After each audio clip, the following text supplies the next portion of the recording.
So those are them. Okay, I'll play the intro and then we're good to go.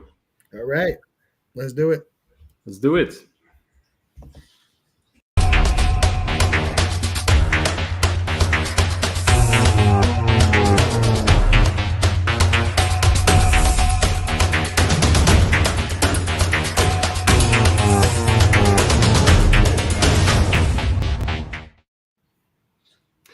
Welcome to Bitcoin Live again. It's good to see you. Good to see you, Steve. Of course, we got a representative, Jorge of DeSci, Solana, Decentralized Science, and that's what we're going to talk about today. First of all, welcome to the show, Jorge. How are you? You know, man, how am I is always $1 million question. But look, markets are up. You know, we're seeing decentralization, blockchain really expanding throughout the world. We're seeing things happening, legislation locally here in the United States. And these are all things that, man, for many, many years, you would have told me this would happen the way it did. I would have been like, yeah, impossible, not happening. And here we are today. So it's really great to be able to talk about certain silos within the blockchain space that are really evolving, but really that make a lot of sense to say, okay, how can blockchain transform that? What can transparency do? What can data do? What can fundraising do? All these things that we've seen in science be a hurdle can now be something that here we are talking about decentralized science. Yeah, because it's a topic that really makes me very glad because science excites me.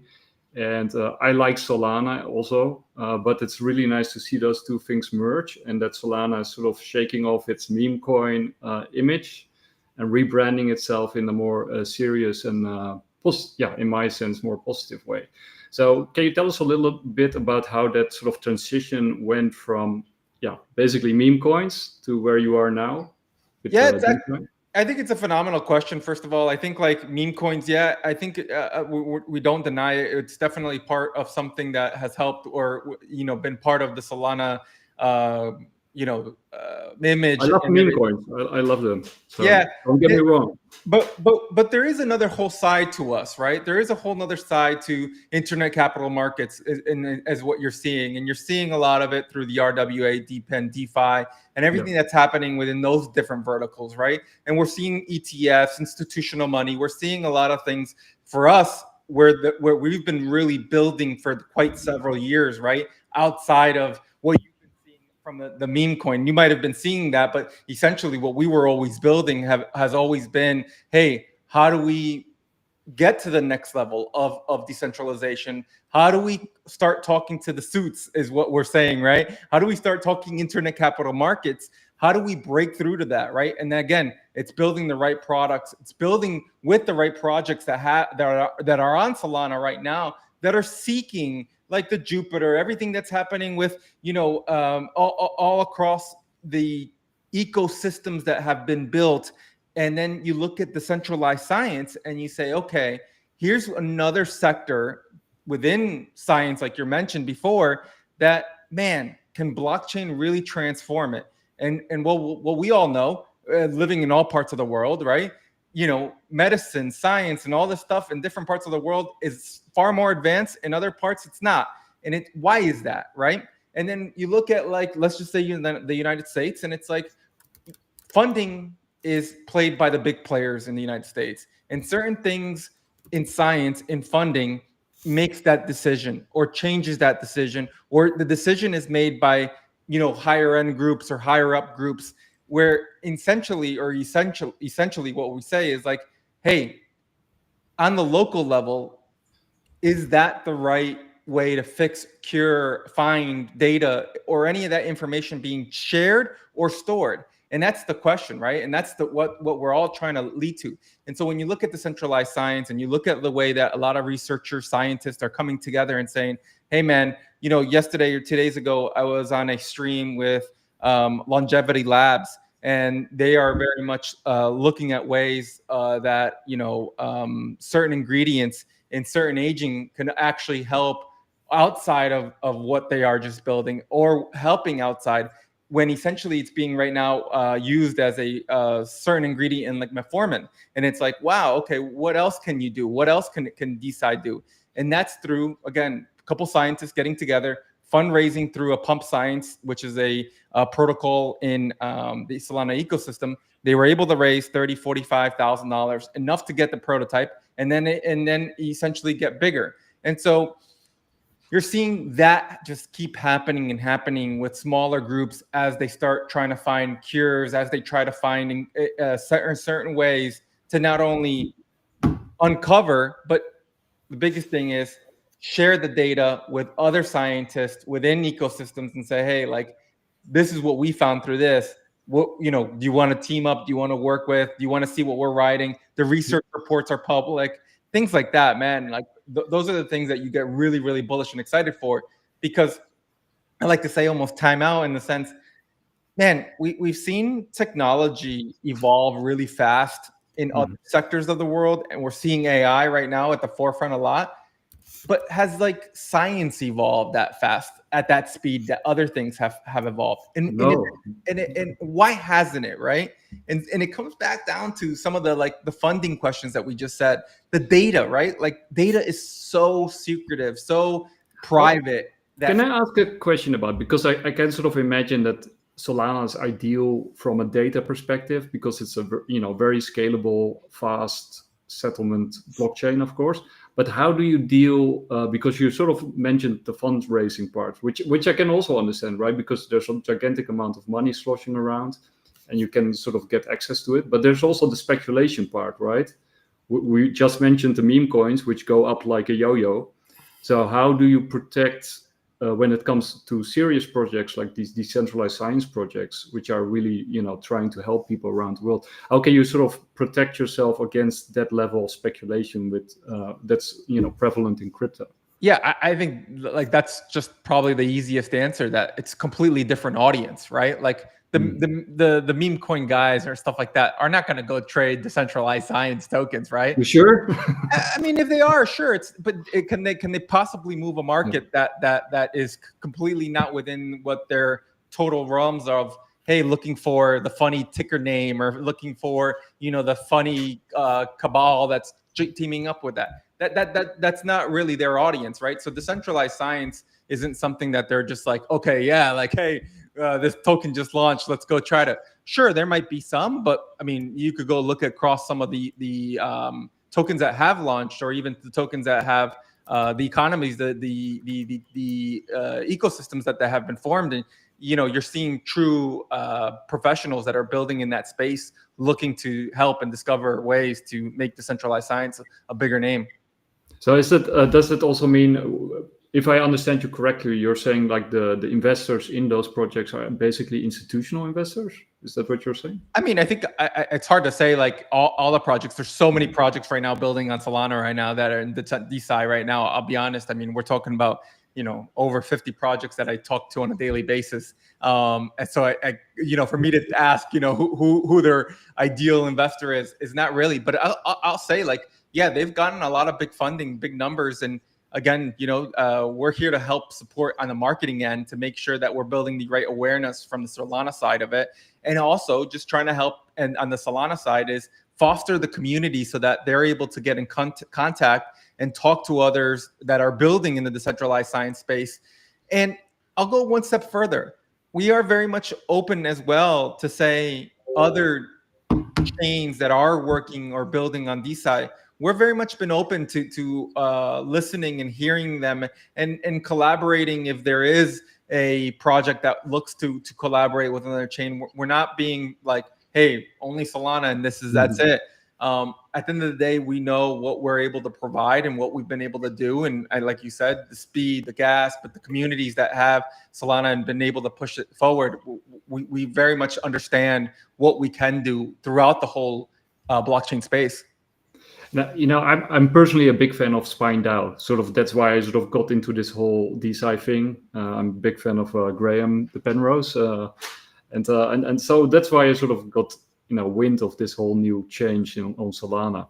But can you sort of highlight some of these other projects? I mean, most people are familiar, I guess, with Bio, but there's like you mentioned 50. Can you sort of highlight some of these projects and what they're about? What they do? Man. I mean, like, I mentioned that there's about 50, and I mean, if I just go through like a list of like Molecule, there's Open Code, DeSci, Eternal Labs, Spine DAO, Flojo, which is another interesting one, right? Because I think the science is not just like looking at like a Spine DAO that's in the medical research. You look at Flojo, that is a energy drink, but natural energy drinks, right? And using the right ingredients in an energy drinks. Because I'll tell you this, man, I'm a junkie for energy drinks. And Flojo's been one that's been like really opening up my eyes to like, what am I putting in my body? Yeah, and yeah. And it's funny because we talk about this and it's like, well, do you know what the ingredients are in Monster? And I'm like, yeah, I'm sure my mom sent me like 10 million times like text messages of like, don't drink Monster. It has the right name, right? Yeah, and so the science, right? It really is something that's a lot. You have to zoom out and see what it really truly means. And I look at it like science itself, a word sometimes can gravitate, right? And I probably even said it gravitated towards, looking at it from a medical, like, that industry. But if you look at science itself, I mean, we're talking about something that's kind of worldwide on several different subjects that it could cover. And so I think like when you look at, GenPulse, Raptor, you look at Genesis Labs, Kudus, you look at, the list goes down. Like I'm just reading off some of the stuff that I've been, speaking to. The list goes down of people that are building. And I think that the biggest thing from all of it is understanding what they're trying to solve short term and long term. Like, how can you support them short term and long term? Like, what are the long term goals? Because I think we all know, like, being through crypto, being through Web3, like, this is probably like one of those roller coasters that doesn't have a seatbelt, and like it goes up and down. And we are looking at financial instruments that are attached to projects that could go up and down and could either take a treasury away or build a treasury for the next 3-4 years, right? Yeah, and then I guess because you also have like the Breakpoint 2025 coming in Abu Dhabi, and I think you already did like a couple of those sort of events. Can you sort of tell us a little bit what people can expect on those events and what you have accomplished by hosting them?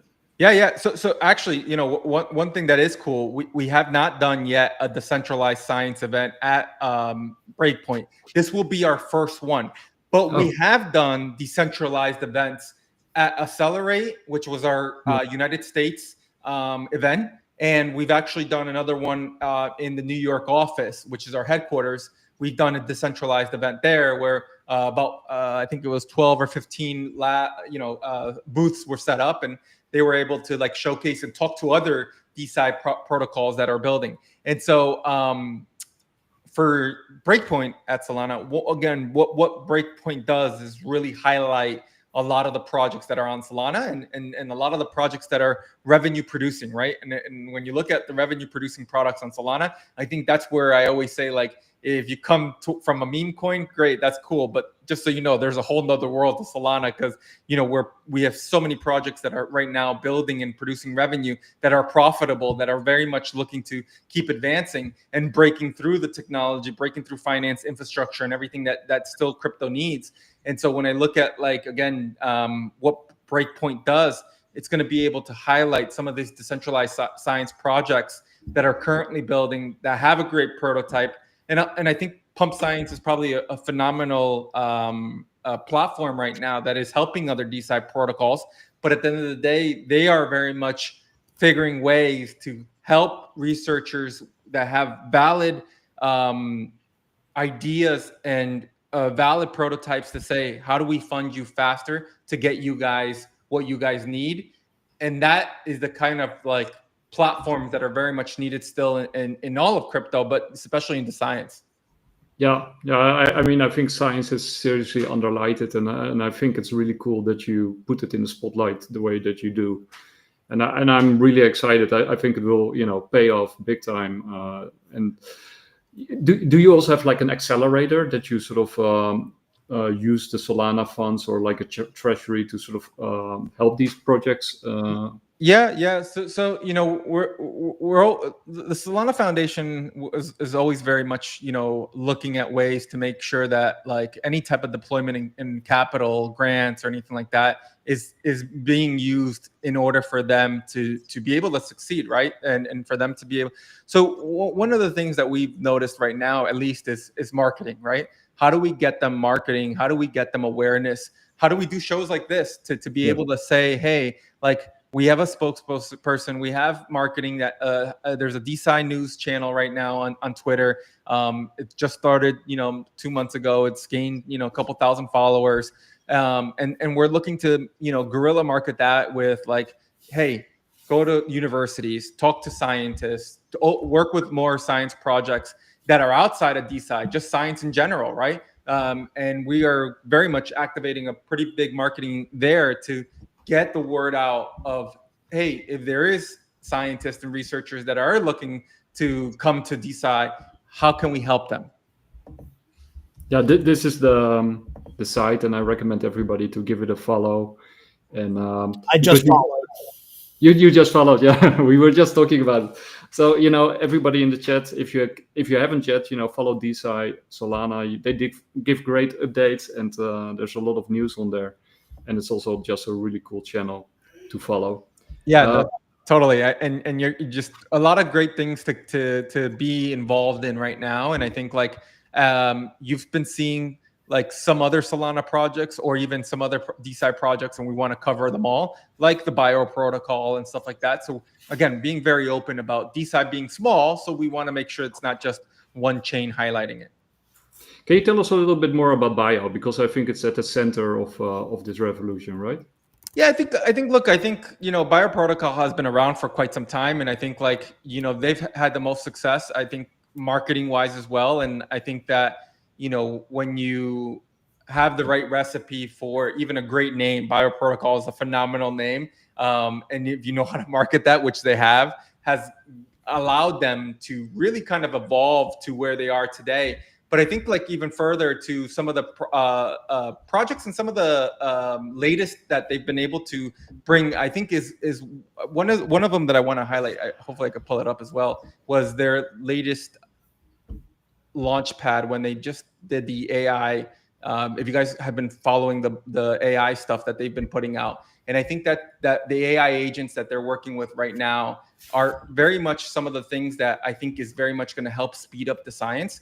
And I think like we mentioned AI before, like we are seeing AI at the forefront of it. AI could be at the forefront of the science as well. They need to be very much well trained, be fed the right data. And I don't know if actually you guys saw this, but I think it was yesterday, the day before, in Web 2, there was I think it was $300 million was just fundraised for a medical AI platform. I think it was from like ChatGPT or something like that. So something along the lines. Well, somebody pretty massive just announced it.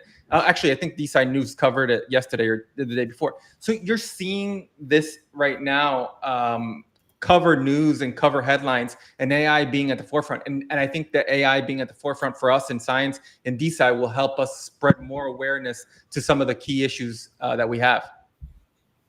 So what are some of these key issues? Yeah, I mean, I think let's go back to Spine DAO, right? I think it's a phenomenal one, right? I had back surgery a year and a half ago. Talked to the docs over at Spine DAO. I've met them in person. So I've been up in the Northeast with them. And I think that sometimes, I'll tell you the story, and maybe the story will help. Been to multiple doctors, been to multiple like steps and processes to even get to a MRI, right? Which is what ultimately you need to figure out what's wrong with your back, right? But the processes, right, that are set up, and that's because of insurance and, hey, seeing the right provider and then being referred. I think those are just the obstacles that we face, at least in America, in the United States, especially having healthcare insurance. And so when you look at what Spine DAO does and offers, and even their breakthrough, their most recent breakthrough of their latest surgery that they had, where again they're able to share data and understand data to say, okay, like, hey, patient A here and patient B have like similar, teachings and similar data that we could share between each other, but essentially couldn't be shared because of, the right regulations or the regulations that exist. And so I think Spine DAO right now, for me, was the easiest way to understand that, hey, I could have been able to reach out to them probably immediately as soon as, the symptoms and understand and have a different opinion or different view based on research that's been open there to say, hey, this is where it is today. And I think that's maybe the biggest thing, like understanding that there's years that take for some of this research to be available, right? And I think that's just the thing. Like as you see medicine progress and you've seen everything progress, Spine DAO has the information at its tips as breaking as yesterday, as something that could happen yesterday could be already talked about or implemented. And I think those are the things that when we look at back to the question of why has technology evolved across other industries and not in science, well, we look at this and say, wow, man, like the science and what Spine DAO is doing are exactly the steps that we need to be able to find faster cure to or faster answers to certain healthcare problems. And what some, because you basically just mentioned it, but what are some of these technical and regulatory hurdles that because I imagine there's many when it comes to I mean in the United States, I'll say this, right? I'll get actually let me even tell you, I didn't tell you the full story, right? It's like, again, I was living down in South America when this happened, and went to the doctor in South America, and I got an MRI done in South America, and cost $70 to get an MRI. Guy gave me a referral. I walked right up to the MRI place, got it done, and I walked out with the MRI information on a USB file, and they were like, "Here you go." And I was like, "Wait, what do I do with this?" And he's like, "Oh yeah, go read it." And I'm like, "Well, I don't know how to read it. Like, I'll go back to my doctor." And he's like, "Yeah, cool. Go back to your doctor." And in America, like when I got here to have the surgery, because I had surgery, I had to go through the whole process again. But the whole process was a process in itself, right? To just go say, hey, I need to go get an MRI because I want to have surgery because I herniated my disc on my back.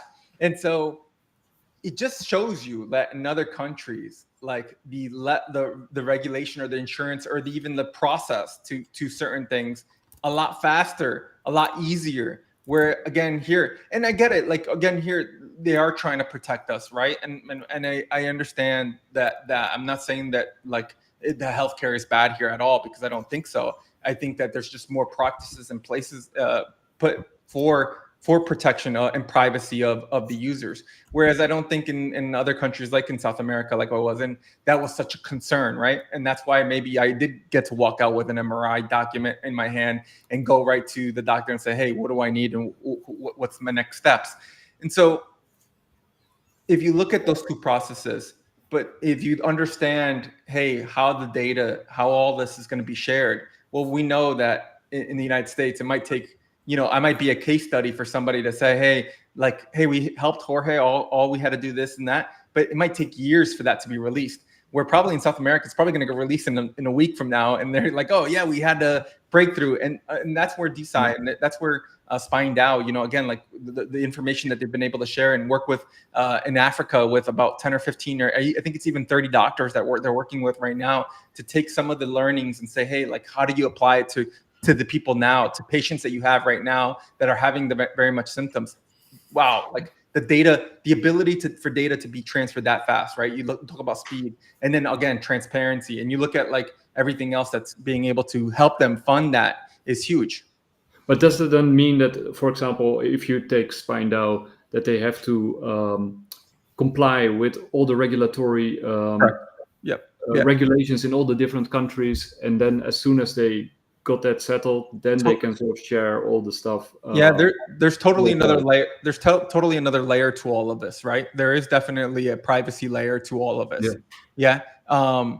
But I think that's the ability that we are having to say, okay, I am okay with sharing with them. Hey, I am okay. We're working up with, then that's why they have 30 something doctors in Africa right now, where they are able to work and find a a closed group of doctors to be able to, hey, hey, how do we take some research? How do we apply some research and share it with you guys? So I think like there is a privacy layer, but it's a privacy layer still that, again, crypto itself is trying to figure out or and evolve from, right? Yeah, no, absolutely. And which of these projects excites you the most? Oh man, I think like, again, having back surgery for me, Spine DAO, definitely. I well relate to those guys. I love talking to them. It's always very insightful. Pump.Science, again, very, very excited about that team. It's a young team. They're very, very hungry to figure it out. They're actually going to be at Breakpoint. They're actually, man, I don't know what kind of alpha I could release, but I think like it's something that definitely like you should. All of it. Yeah, no, it's definitely something that's unique. And I think that here's one thing I want to say. Pump.Science is doing something that makes science fun to like want to learn about, right? Because science not to everybody's going to be fun to learn about, right? For some people, they might be like, yeah, it's not my subject. Hey, you know what? I'm not like in the nose. But Pump.Science brings a different way to interact with decentralized science. And I think that the way they bring it makes it relatable to anybody to understand. And so those are the kind of things that are very much needed for marketing, because when you look at marketing certain products, if we want to use healthcare in the United States, like we see Pfizer and all these bigger names have to come with like very funny skits on TV for commercials, right? Because they have to figure out an entertaining way to get the message across, right? And I think that Pump.Science is taking an entertaining way to make marketing fun, but at the same time, be completely relatable to what they're trying to solve. So can you maybe lift the curtain a little bit how they do that? Oh yeah, I don't know, man. I don't want to get killed by those guys, but I will say, like, I think just head over to Pump.Science. I think it's very simple. If you head over to the Pump.Science, you're going to see a lot of what they're very open to what they've been building, what they have on their platform. But yeah, I think like head there, let the work, give them a follow, check them out. It's called Pump.Science. All their experiments are being showcased, and I think that's just like one thing that's really unique. Oh wait. So it seems very interesting. If you don't mind, I did a little bit of ChatGPT research. Do it. On it. So it's alpha that's out there, right? Totally. It's not you sharing it. Yep. But basically, it's a crypto-powered research protocol to maximize human lifespan. And the way it works is a scientist or researcher submits an intervention for testing on Pump.Science. This is Pump.Science is the website. Mm-hmm. All right. A token. I wanted to make sure I was on the right place. So a token is launched for that compound/intervention on Solana. Token buyers fund the research, and as certain market cap trafficking milestones are hit, the experiment progresses to the next stage. Live data from the experiments is streamed on the site for token holders, participants to observe. And then token holders may gain rights governance related to IP or commercialization of successful interventions. Very novel. So it's decentralizing the funding of research. Yep. And Nick, if you're able to scroll down a little bit, you could actually see what type of experiment it is. So you see right there, it says the stage. So there's worms, mice, flies, humans. Like you could tell what you're funding and who they're experimenting on to find, again, like being able to get from stage 1 to stage 10, which stage 10 being a human being, right? And breakthrough on science itself. And so that's what makes it really unique, because you're able to see in real life, like the experiments that are being much performed and the funding behind these experiments. Yeah, it's really cool. Yeah, I love it. It does look, I would just say it looks like, and I could be wrong, I'm not a marketing genius by any stretch, but it almost looks a little bit too much casino and not enough science. Well, it does have a casino feel to it. Yeah, I mean, I think you need that, right? A little bit though, because I think like if you're going to make funding attractive to the science, you need to be able to understand a little bit of the audience to attract a broader. No, I don't think you're wrong. I don't think it, but it does almost like when I first got here, I was like, I couldn't I wasn't sure if I was in the right place. So it might be just a little bit too far. That would be some honest feedback. Yeah. But then, The concept is fantastic. But it is in the name, right? I mean, it says Pump.Science, right? So the pump right. is So who right? you're attracting and the liquidity that you're attracting. I totally get that. I totally get that. Yeah, and I think like it just goes go a little further though, right? They've been around for quite some time, and they've had back-to-back successful launches for a lot of these experiments. It's not that anybody like was able to just launch and like have success. Just so you know, they have a pretty extensive team there that's doing the right by making sure that what's going to be launched makes sense, because again, you want to have a reputation here, right? So I think like, when you look at the worms and you look at the flies, but if you look at mice, there's 17 of them that right now are in experimentation. So I think you could see that the stage of where they are is evolving faster to get to, hey, how do you get this prototype or idea off the ground? And I think you don't just do that by hoping to launch on Pump.Science and hoping for the best, right? Absolutely. Right. Well, and you also have like some of these are going to be long shot ideas, but if they actually appeal and get the funding, they could end up having like a huge hit that could be like something that would never get funded in the real world. Yeah. And that could have a huge impact on actual science. So it's a very interesting concept. I really think it's cool. I'm not familiar until right now. So yeah, and I spoke to actually, it's funny. One of the projects that I just spoke to, like I was mentioning, is Ripamycin Labs, and that was one of the guys that came from the Pump.Science. And again, they're taking this ingredient and being able to apply it to aging, and finding and discovering ways how to prevent aging through mTOR, which is a way to figure out, hey, are we accelerating or decelerating? Right? What's that? The telomeres. Yep. How are we like accelerating or decelerating our the aging in a human body? And so I think like it's these are very, very much unique ideas, and I say unique ideas because there you go, Ripamycin Labs, and they're a pretty now large studio too as well. So I think these are like what the success comes out of it, right? Not like. You could look at a chart and say, oh, but they were able to get the funding they needed to get their idea off the ground. Right. And then their ideas off the ground, this might be an opportunity. Like, so how does that work? Their ideas off the ground, are they still seeking funding, or is this a funding round is over? How does that, like, I guess I don't really understand how I think it's like any project, right? Like when you either launch a token or do a fundraise, like I think like you do that for the awareness and for the raise, right? I mean, funding a token or launching a token helps you fund your treasury in a way, right? And so now they got to go and take the money and apply to what they said, right? Like they got to go do the research, they got to go do the work, and then come back, if it takes them 6 months or a year, and say, okay, this is what we were able to develop with $30,000, $50,000 worth of work. Now we could go into our next part of our life, and that essentially, if it's a success, I'm assuming would reflect to your token if you're having success and saying, okay, like we broke through with this, now we need part 2 to the research.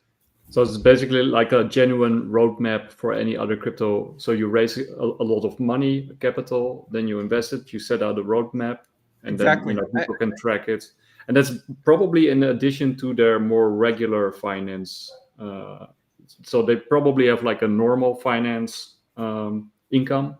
And then on top of that, they have these crypto, I mean, a lot of this, the science and a lot of the researchers and scientists you talk to, even doctors, they all have still full-time jobs, right? And like Spine DAO is a great example. I mean, they're all still they're well, some of this is basically in addition to what they already. Because I think if you talk to anybody within like the spheres, they've always there's a passion there to discover, there's a passion there to help, there's a passion there to push science forward. But as we all know, there is barriers to that. And so I think that being able to fund it this way and apply the knowledge and experience that they have allows them to push forward faster than what we see or we know in the Web2 space, right? And that's also where AI comes in, right? Because you're sort of leveraging all the technology that exists right now, from blockchain to AI, and that can sort of streamline the whole process and also, make it more cost effective. Plus, of course, generate additional income through crypto. So you sort of bringing that all together and melding that into a new paradigm, basically. Yeah. And I think it goes even like we go further, right? As we zoom out, like let's not look just at decentralized science, and you zoom out at crypto and blockchain, and you see the evolution of it, and you see the barriers that it's breaking, the adaptability of what crypto and it goes blockchain. global. Yeah, it's getting global, right? But it's getting adopted, right? And I think that's the biggest thing. It's getting adopted. Like for a long time, we were a scam. This whole space was a scam, right? Like, I mean, like you try to tell to your family's friends, like, what do you do for a living? And it's like, I'm in crypto. Oh yeah, like there's a meme coin. Oh, like and I'm like, yeah, man. Just so you know, like that's just one sector that happens to capture a lot of news. But there's actually other things that are being built in crypto and blockchain. The U.S. government is looking to use it for a lot of their financial records, and it's like, oh, okay, great. What does that even mean? And it's like, oh, let me understand more of what technology is. So I mean, you are from Solana, so you can sort of brag a little bit. So why Solana and not another blockchain? I mean, there's also other blockchains, but it's not just Solana. But what makes Solana unique for decentralized science? Well, I think you just have to come back down to the missions and values that you, when you look at cross chains and you look at cross founders and you look at cross teams and you look at what's being delivered, right? And you look at today, right? Like I think, like I said, being on this roller coaster ride of not having a seatbelt, right? And Solana going down to 8 and everybody being like, oh my God, the world's ending. And we are where we are today of having the only chain right now that's got the most amount of apps and products producing revenue and the highest revenue producing chain. And so like that just doesn't, magically happen, or that doesn't just appear out of nowhere. That's having trust in what, the organization, the builders, the projects, the community, the ecosystem that's very much set here forth to say, what are we looking to solve together? What are we looking to break through together? How are we working together? I think that like when this is a phenomenal question. Yesterday I was just asked it's actually funny enough, another chain had asked us, well, like, what makes us who we are? And I think it's very simple, right?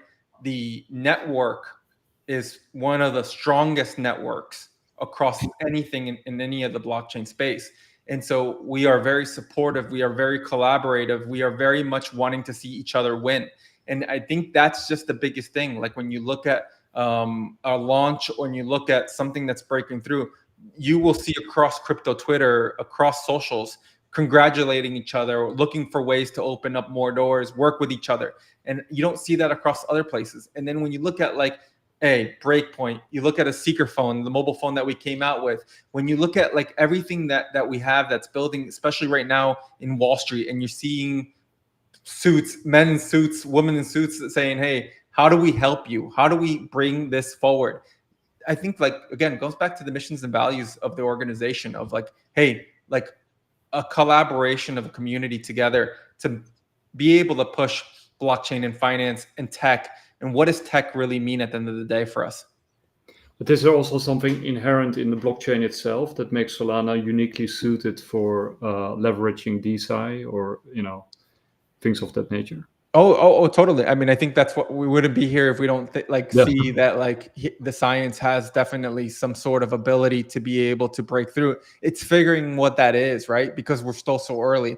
I mean, it's looking at, we're starting new right now, but in a way to say what is needed right now. And I think for us right now, it's just bringing awareness, right? I think that's just the biggest thing right now we want to do is bring the right marketing awareness to see who else is in the space. I think like we saw Open DeSci just recently do a massive partnership with the F1, and so like when you see things like that, and then you guys that's a massive. So there is other parts of the space that are looking to fund to get awareness. And so we need to be able to talk to all of them, talk and see where we could collaborate. How do we keep, because there is no walls yet. There isn't ever really walls. I mean, I think everybody looks to say, hey, how can we use Solana itself? And how do we use the platform? How do we use the technology that says it? So yeah, for us right now, it's putting the right marketing dollars behind awareness. Well, and you got people like I think it was the CEO of Bitwise who said like, Matt Hougan was it? Matt Hougan, Solana is the new Wall Street, right? I mean that sort of captures people's attention. The sort of the high throughput that Solana has, and can you sort of speak to that a little bit? Yeah, man. I come from Wall Street. I spent 15 years down there, and I'll tell you, I went to Accelerate, and I've been in crypto for about 5 years now or so, and I'm to the point where I wear t-shirts and shorts because that is a lot. The space has allowed me to do that. I no longer wear a shirt and tie like I used to every single day. And I showed up to Accelerate, and I started seeing people in shirt and ties, and I said to myself, "Holy crap! I better go find the nearest like Macy's, Lord & Taylor or something, and I better get some new clothes because I'm not going to fit in." And so you see that the change is happening not only in the news, but you see the change happening in the environment and atmosphere at events. And that is very, very big, right? That's huge, because now the conversations are starting to change. The conversations are now very much in a talk of what does Wall Street actually mean? What does internet capital markets actually mean? What is this? What is a token? And why does it have value? And what is the token allowing others to be able to say, what is the tech? Why the tech? And why can't like AWS or any of this other stuff that exists, right? Like why us? And so when you start now unraveling the wrapper of what Solana has and what we are building, you start seeing, okay, I get decentralizing. Why you want to decentralize finance?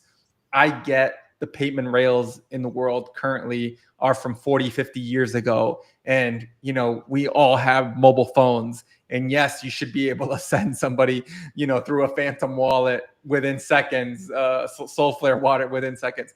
Yes, I understand that decentralized finance and understanding we are disrupting one of the largest industry in all the world. And why is it that this name right now is why is it happening? And that's just, again, back to our products that we have. So, when you look at Solana as the new Wall Street, I think it's simple to say, like, the news is and this isn't paid news, right? So that's the other thing. It's like the news is now reporting it because the changes are actually happening, because you're seeing bigger and bigger names, PayPal, all these things, right? You're seeing across.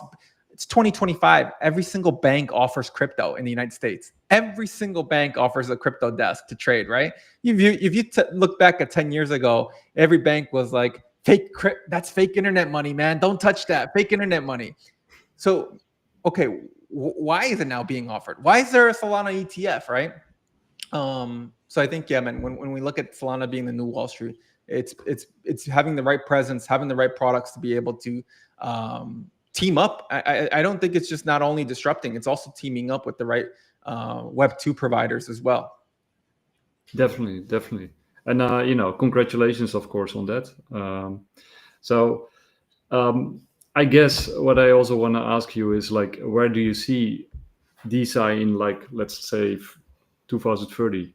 Like in a couple of years, where do you see this whole movement heading? Well, I think outside of Web3, we start looking at like science conferences, science events, and science in general, right? And I think, like, if we see what to what I just said of crypto, what happened to banks, it took several times, and I think, like, if we start seeing that now, and I think, like, it's so obvious to say that decentralized science will have a clear roadmap to being able to be adopted, right? because it makes complete sense.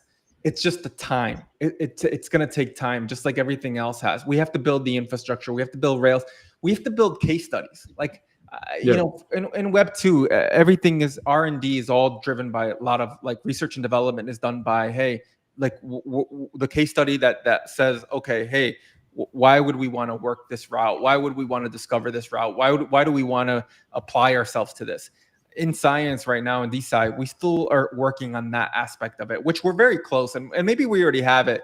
And that's why marketing is here, right? To build that awareness. That might be it. And so I think in 10 years, you'll be able to say that there's conversations happening with the big pharma companies, big medical companies, big outside of just science, right? You're looking at, let's just say Monster, like we're having a conversation with Flojo. What if the bigger names like that start having these conversations of understanding what the user sees and wants and knows what they're putting into their body? Because right now, if you look at the ingredients on Monster, you're not going to tell me what it is, right?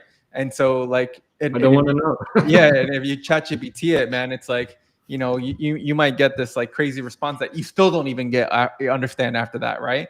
And it's like, oh, all these conjunctions of like things mixed together, and it's like, great. Is it healthy for you? I don't know. You know, you look at the U.S. and you see some of the issues that we have here, and it's like, why is it? Like, what are we putting in our bodies, right? And so, yeah, it's such a bigger question to answer, but like I think it's time, and having the right awareness and marketing is what's going to be right now for us the biggest thing that we want to help with. And do you think it will follow sort of this DeSci movement? Will it follow like a Gardner hype curve? Like, you know, it will pump and then it will crash and then it will pump again. Like, you know, like sort of like what you said, like you have these different case studies. You got this new projects being launched. You got a new thing going on. Yeah, I would assume some will fail and some will go on. I would assume that it follows a trajectory like everything else in crypto has. Right? Okay. I don't think there's a one chart out there that is like straight up. And if there is, let us know so that we can like find out what they did. But you know, like everything in crypto, attention is a game as well, right? When it comes down to money. And so I think like for us, is setting ourselves correctly for when that attention does come to us, how to capitalize correctly so that the projects have the right funding and needs to be able to keep building what they set out to do. Yeah, like a cushion in case it sort of falls away or something. Because the bear market could be a year or 5 years. We don't know. Yeah, no, definitely. And, you know, we haven't really touched upon AI, but, you know, how does AI fit into Solana and DeSci? I mean, I think that's just projects using or building AI, right? I think bioscience actually is just breaking out to as well with AI. They've been training or working with some LLMs and stuff like that, which is really cool to hear. But I think like, yeah, it's just like the rest of AI that we're seeing across Web3 right now. In different verticals, right? And I think once we have something within the DeSci space, but I think bioprotocol, like I said, AI agents being something that they've been building and working on, that's a great example of things that I think like just need a little bit of more time refining and being able to put together that are ready to showcase to the world. Definitely. Steve, do you have any questions? I mean, I think it's all very interesting. It's a necessary step. Decentralized science is a necessary step, just like decentralized finance. We have a consolidated financial system, and that's why crypto was created to solve that problem. And we also have a very, very centralized and controlled science establishment right now, and they consolidate the capacity to develop and grow and move forward. Like even OpenAI was supposed to be an open source project, and it was supposed to be for the good of humanity, and it was very quickly, all of a sudden, as soon as it actually became onto something of value, was co-opted and centralized and taken over and closed sourced. And the only way to actually move forward in a more holistic way, where science, the result of scientific efforts are more broadly available, is through decentralization. So I think it's an absolutely It's probably it. I haven't studied the subject as much as I probably should, and I'm so glad that George was so gracious to come on today and share with us, because it really is something we need to talk about a lot more. You're absolutely right. There needs to be more awareness about what's going on so that it can be supported and really thrive, because I think it's a tremendously important thing to develop. And can I add something to that? It should be cross-chain, right? I think this awareness. I think other chains should join Solana in promoting decentralized science, and start doing it themselves. And take an example from what you guys have accomplished, which is incredible. And I know you have to go, George. So I really want to thank you for your time and all the explanation and highlighting that you did today. And look, I think like having the projects come on next time if you want, that door is open.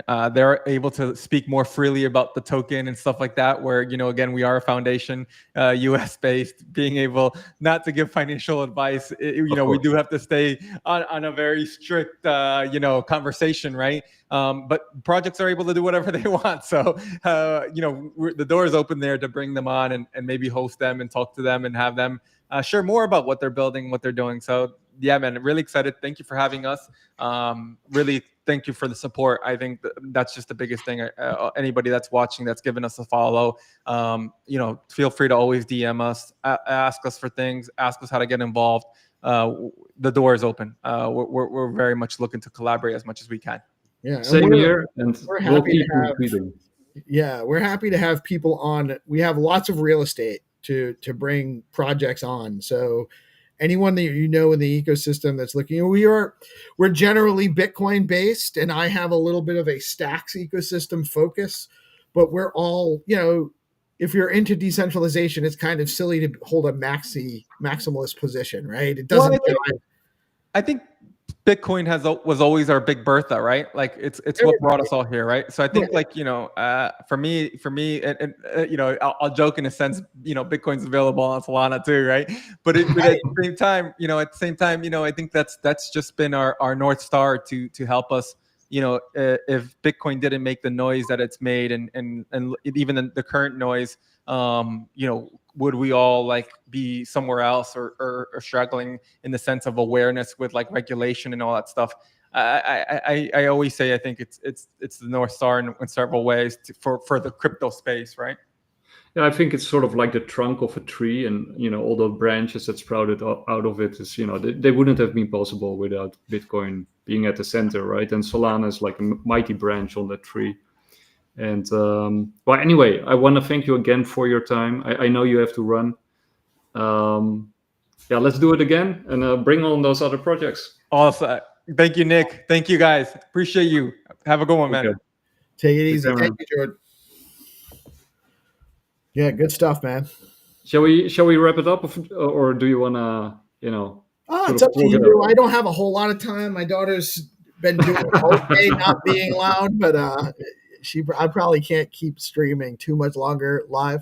But I think it's good to have a quick wrap up, right? Like, the takeaways here are: I didn't realize how many projects there were working on this. And well, I did some research, and I think it's even more than 50, but it's a lot, and there's some really cool ones. I mean, the ones that were mentioned in the show, but you also got Molecule. You got many other. I think I got a list here somewhere of some of them. So just going through it real quick: Bioprotocol, Pump.Science, Hair DAO, Athena DAO, Molecule DAO, Spine DAO, of course, and Rare Diseases, Qdis Wellness, GenPulse AI, Spark DeSci funding. There's, I can go on and on, but there's a lot of cool stuff going on when it comes to decentralized science. And I would be super excited if other chains, like Stacks or, whatever, DigiBuy, Decred, any of whatever. Yeah, and I'm happy to have. Yep. We're not I like to say we're chain agnostic, right? Yep. We have our focus. We have things that we are specifically focused on, because there is a lot there's a lot out there. And then bringing in guys like George, that's a huge value add for our community to have exposure to those things that otherwise we wouldn't be talking about. And maybe there is some opportunity for a Stacks or for a Digibit or whatever to start leveraging some of these ideas.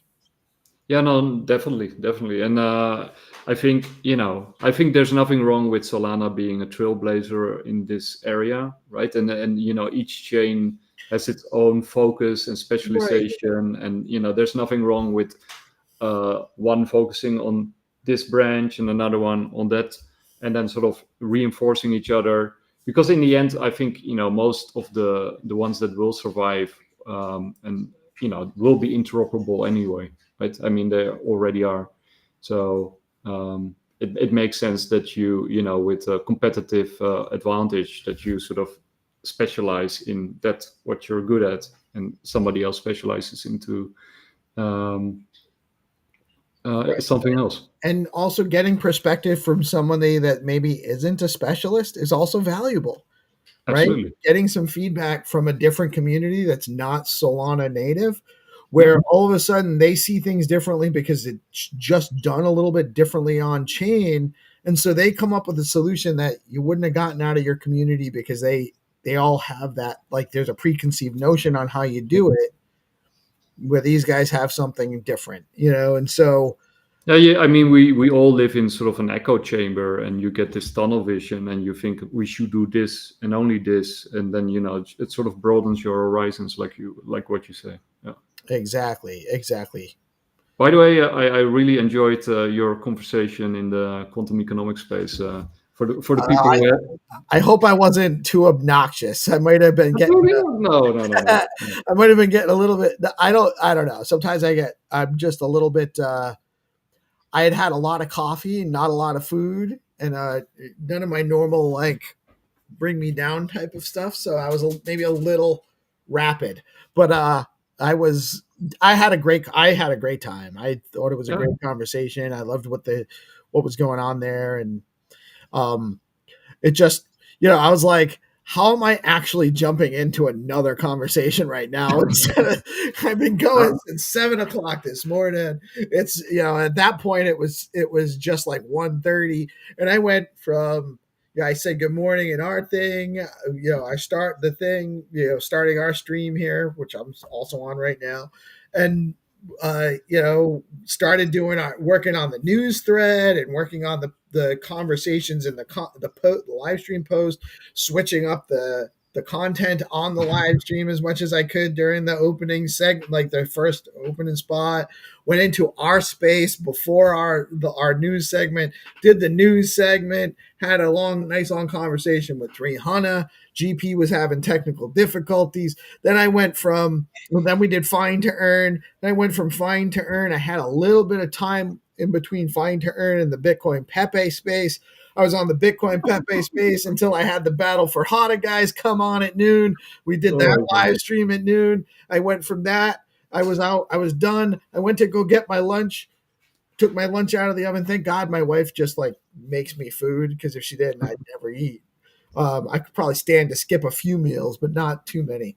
And then, I'm like, oh, I see Maddie's space on, and I'm like, oh, I finally have time. I always miss his space. I always have something going on. Next thing isn't, that next thing isn't until 3. I'm going to jump in. And then he asked me up on, and then he makes me the co-host. And so I'm kind of like, oh, I'll just stick around. I guess I'll stay here until it's time for the next one. So I've been talking a lot today. Yeah, no, I imagine, because how long have you been streaming today? My stream's been going for 9 hours and 7.5 minutes. Oh my god!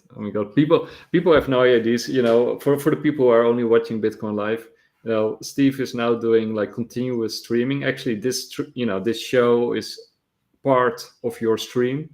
So this is actually a new thing that we tried. That I cut it out of your stream, and but you continue your stream. So. But so my stream has been continuing. So this is all, and you have 2 streams for today. Yeah. And then I'll cut this one off, and then I'll turn it on for you again. So I got two deorganized media strands, and you got one continuous one with me incorporated. Nice. Yeah. I'm not even sure what I'm going to put on next. Well, I think you also at some point need to, get some rest and get some touch some grass. Something, find some old, like an old episode of something to throw on to have a little bit more content for the day. Run a couple of more spots on some of the cool things going on in the ecosystem. We just wrapped up the D grants winners has been announced. We had 126 because on top of all of this, I'm also a steward for Stacks D grants, so I had to handle one of the grant application tracks. We got through that between the last 2 weeks, made our decisions. Really hard, had to decide who to give money to and who not to, and I felt really like there was no good answer no matter what I did, and so it is what it is. I wish I had more money to give away, but that's going on. We had a great space yesterday with all the winners, really cool stuff being built there. There's a SIP vote coming up for an upgrade to the Clarity code, which is the main code that's used for Stacks developers. Stacks is written on Clarity language. And Clarity there's an upgrade to Clarity 4 going on. Some really cool stuff there. That vote is live. So we've been pushing that narrative out, making sure people know about that.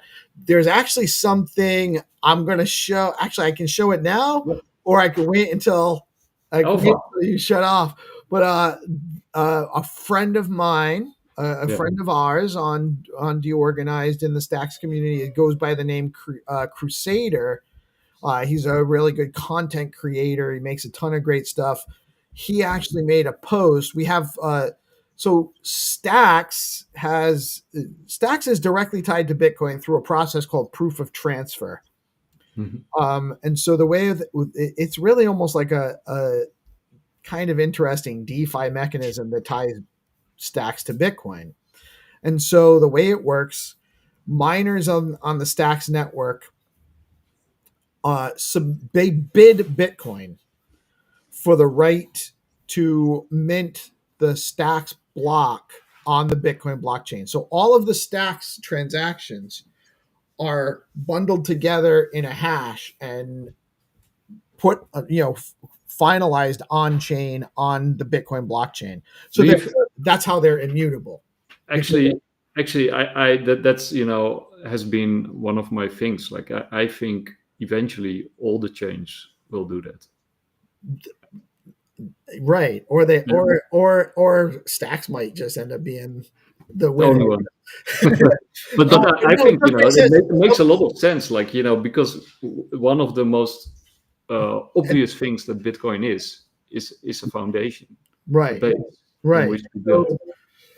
But the way Stacks does it is a decentralized network and a decentralized process. So the emissions for Stacks blocks go to the miner that mints the blocks.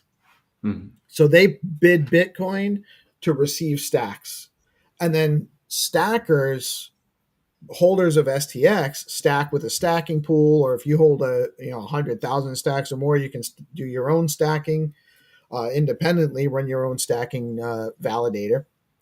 They validate all the transactions on the chain, and they send the transactions to the miners, and the people holding Stacks that are submitting to the stacking earn a yield, and that yield is derived from the Bitcoin that's bid from the miners. So you have miners and validators, and you have Bitcoin yield and Stacks yield exchanging constantly through proof of transfer. So, and the reason this is important, I had to explain it, is because there's a new thing coming. We've known about it for a few months, but it's actually like imminent, like probably going to launch before the end of October, called dual stacking. So SBTC is Bitcoin on Stacks. You can actually that launched a year ago, and it's one-to-one pegged in through a federated bridge, eventually being fully decentralized and permissionless. There is a centralized, federated bridge involved. So it's not completely trustless. The goal is for it to be trustless, but it's a peg in, peg out, one of one. It's completely open now. There's no cap. You can withdraw and deposit almost permissionlessly. It goes through a set of validators who really have never actually refused. The transactions are good, so there hasn't been issues with them. So if you hold SBTC on stacks, you earn a little bit of yield having it on chain. That yield is going to be magnifiable if you're stacking. If you're stacking your STX and you're holding your SBTC on stacks, the more STX you hold and the bigger the ratio of your stacked STX to your SBTC, the more yield you earn on your SBTC. Interesting. So whales that are looking to bring in Bitcoin and earn yield, it's actually up to 5% on your BTC if you're holding enough stacks against it. So you hold the stacks, you stack the stacks. It's incentivizing people to hold stacks, accumulate stacks, stack their stacks. And then also it's encouraging people to put their Bitcoin into stacks because they earn yield. I think that latter part is also a very, very important element of the equation. Right. Yeah. So Crusader, I went full circle. I forgot about what I was actually getting to. Hold on, let me get the. So he made art that sort of captures the process, or he made a post about it. Where am I? That's why I want to go to mine. I'd love to see. Yeah, I'm gonna. And after that, I also have some cool announcements, and then we'll wrap it up. Nice. Let me. So you see let me share my screen. I'm going to show you. This is also kind of what we've been doing. Lately, like just the last couple of days, I kind of added. So this is our live stream right now. Cool. Been going since this morning, and I also drop information throughout the day. So these are some links to go vote for Clarity 4. This is my post about dual stacking from this morning, and the links you can go. You can pre-register now. You can read the light paper that was just released earlier this week on it. If you're not following Steve of the Organized Media, go follow him now. But I think everyone in my community is already following you. So we're pretty well acquainted with most of you guys, but you never know. I mean, you've got a growing. It's growing. Not as fast as yours, but it's growing. Hold on, where is slow and steady? Where is Crusader's post? I definitely saw it on here. Yeah, I actually reached 3,000 not so long ago. Wow, that's awesome, man. That's a huge day. Any day of the week, that's a big day. Yeah, I celebrated. But before the ban, I actually was almost at 10K.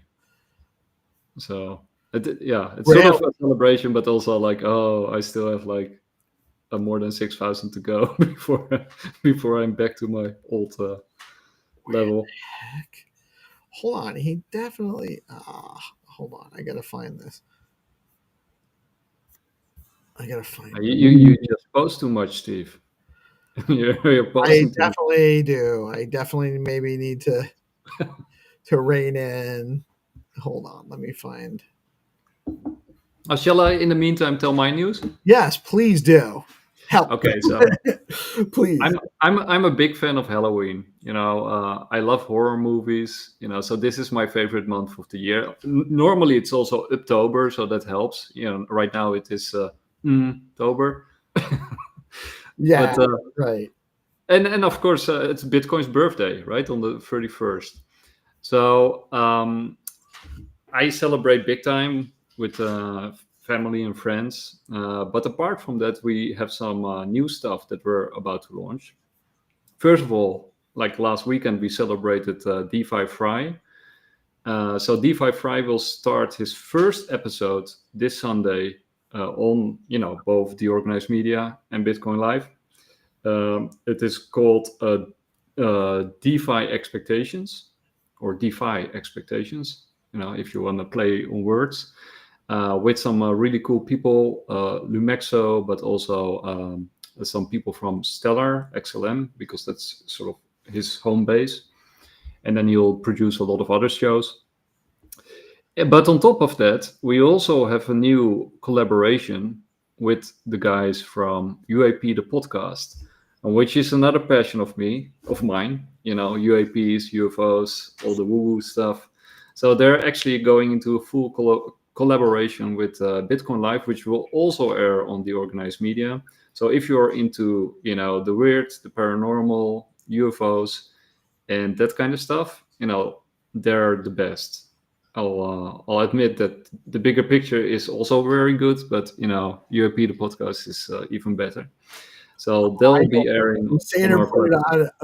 Maybe I shared out the wrong link. He put it on the feed underneath my live stream. That's what happened. So here's his post on dual stack. Oh, you found it? Okay. I did. I found it. I'm sorry. Okay. I didn't mean to distract from your. No problem. Go on. From your.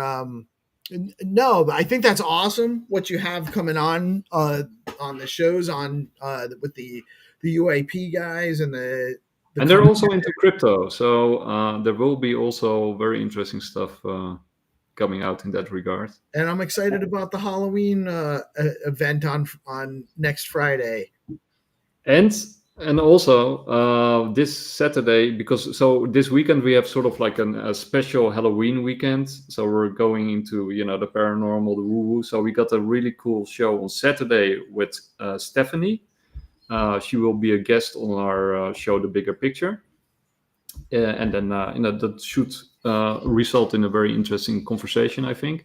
And then on Sunday we have basically the launch of the UAP, the podcast show on Bitcoin Live, which will then air every other week. And that and then of course DeFi Fry also on Sunday with his first episode. That's it. Very nice. Very nice. And I kind of went through the mechanics of dual stacking already. But as far as this is just a little bit of a flywheel, how it works, SBTC bridge in, and this is Crusader's post, letting everybody know about it. High level post. You got all this content, great stuff from Crusader here, telling you how it applies to the different DeFi ecosystem protocols on stacks and where to go. So awesome stuff from Crusader. And I just wanted to shout that out while we had a chance to do it. Absolutely. And if you want to hear Steve speak, all you got to do is ask. Everything. Go to the Organized Media or a quantum economics space, where you raise very valid points. I actually agreed with all of them. So I was eating while you were. No, I saw you emoting in a. Yeah, with my other hand, I was. I was looking at my food and saying, "I wish I could shut up." No, man, you were on fire. It was a really cool space. So people also join QE spaces. They're fun. Matty, what? It's a very broad. It's a very broad, diverse group. High level, lots of intelligence, so people get what they're saying. People aren't afraid to express contrary positions. Which gets a lot of good conversation. And I mean, it started with me kind of proposing a little bit of a pushback on some of the things that were being said, which is healthy. That's how you have and by the way, nobody got mad because somebody disagreed with them. No. I'm just saying, that's how normal people engage. You can have a conversation where you don't necessarily agree exactly, but you respect the position that each other are coming at, and that's how you solve the problems of the world. Absolutely. I can hear a dog who wants to go out. He does. Well, he may need to, but so we should wrap up. Again, a great thank you so much for George for joining us. Stay tuned. I'll have some content for you guys shortly. I'm not sure exactly what yet, but we'll figure it out. No problem. And it was a fun show. Thank you, Solana, for being on the show. And thank you, Steve, for co-hosting, or me co-hosting you. Whatever. I put the show together. I was just here for it. Yeah, but I'm also on your stream, so thank you for being on your stream. Thank you for working together. Okay, take care, everybody. Peace Bye-bye. out. We'll see you soon.